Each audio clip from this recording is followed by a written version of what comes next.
to accelerate that transition going into the future. But here's the challenge. In the next winter, there will not be Russian gas at all to be able to buy. U.S. LNG is at a maximum. What happens as Europe goes forward? Is that strong support going to be retained? What's going to be the impact on industry? What's going to be the impact on jobs? And what happens from here? And let's put a dividing line in the period of July, August this year. There are certain things that we absolutely know. There is already an unrelenting ground war. It's going to continue. It's going to intensify further. Russia is going to continue its aerial bombardments. It's fundamental to try to destroy the morale of Ukraine. Ukraine is going to continue focusing on supply chains, Russian supply chains, to try to knock them out. We saw that on Monday on a strike that they had within Crimea, trying to knock out supplies of cruise missiles that were going into Ukraine to be used on Ukrainian territory. But here's what we don't know. What's going to happen with funding out of the U.S. Congress? If that diminishes and it can't be sustained after July, August of this year, those resources that have already been appropriated are pretty much at an end. What happens on the European resolve at that point to be able to continue to go forward? And then finally, what are the risks? And many times people think about the risks as Russian incursions into Western Europe. But think about it this way. What protection does Moldova have? Or Georgia? Or the northern parts of Kazakhstan with Russian-speaking population? Or the integration of Belarus? And if the international community is unable and unwilling to intervene in Ukraine to be able to ensure the independence of Ukraine, what will stop that recreation of part of the Soviet Empire? That is part of the question that stands before us right now. And then there's the issue of what the implications are for Western Europe.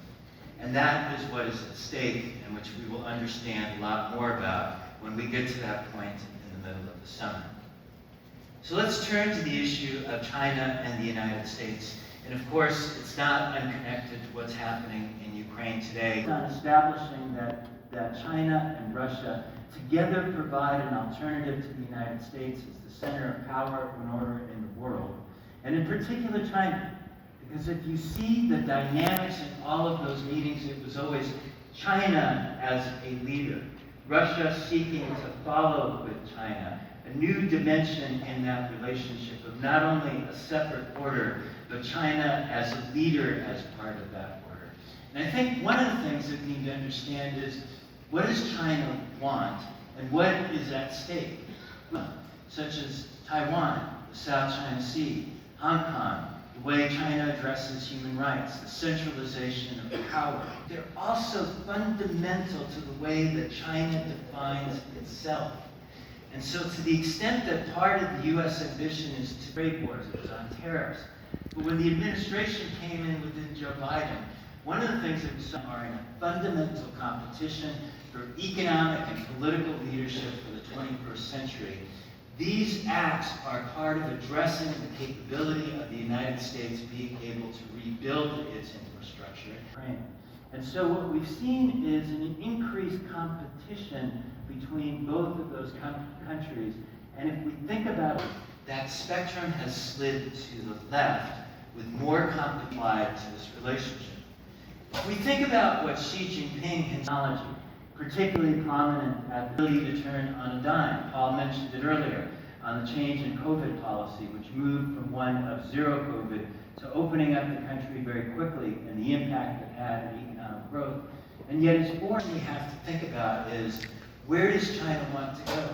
Does it want to insulate itself against potential sanctions, having seen what happened to Russia? Is that what self-reliance is about? Is technology part of that process of being able to insulate itself and to be able to stand strong? And where will China go?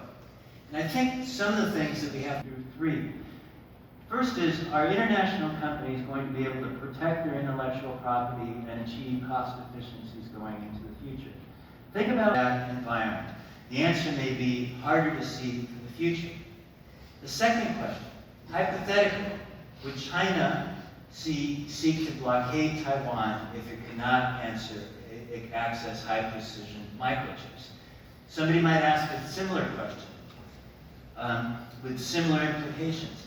Might China think about providing arms to Russia? And a fundamental issue here is, does China still need the international community? And that time, batteries, but not today. And increasingly, that may see very quickly going in the future. The first is what was a real surprise, the China-brokered diplomatic relationship between Iran and Saudi Arabia. I've seen already with the Abraham Accords, where UAE and Israel in particular started to lead a number, it doesn't have an impact on their ability to actually work. And we put that together with population, the aspirations of their people. And when we look at loss and damage, it's a very different issue of a compensation for the pain in American politics. And one of the questions in front of us, it's been raised consistently, is the IRA actually, when we come to the issue of energy, if the United States leaves that, it will have serious consequences for the international order, and we have to recognize that that's the case. On the U.S.-China rivalry, to bring countries... Thank you very much there, Carlos. That was a very sophisticated innovation and industrial activity being a force for good, bringing things together. Follow Paul, and it is highly reliable. We turn on a switch, we have access to electricity, we have access to fuels for transportation, and that reliability was shaken, as Carlos talked about, a bit, with the war in Ukraine. That this transition can be different than the previous ones. Every transition is different. And by the way, transitions don't happen overnight. We don't want to wake up gigascale technology. And good news is we have many of those options. The bad news is it will take time to get them up to E&P company trying to decarbonize or reduce their emissions.